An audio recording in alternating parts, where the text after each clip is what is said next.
கர்த்தர் நமக்கு அதிகாரத்தை கொடுத்திருக்கிறார். சர்ப்பங்களையும் தேள்களையும் மிதிக்கவும் சத்துருவின் சகல வல்லமையையும் மேற்கொள்ள நான் உங்களுக்கு அதிகாரம் கொடுத்திருக்கிறேன். ஹல்லேலூயா.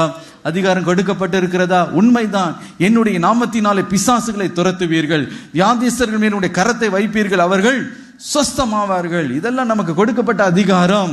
ஆனால் அதே நேரத்தில் நம்முடைய வாழ்க்கையில போராட்டம், அந்த காலத்தின் கிரியைகள் குடும்பத்திற்கு விரோதமாக எழும்பி வரும் பொழுது, குடும்பத்தில் போராட்டம் வரும் பொழுது, பிரிவினைகள் வரும் பொழுது, வீட்டில் சமாதானமாகவே இருக்க முடியும். ஏதோ ஒரு ஆவி, ஒரு குழப்பத்தின் ஆவி எப்பொழுதுமே சண்டையில தான் முடிகிறது.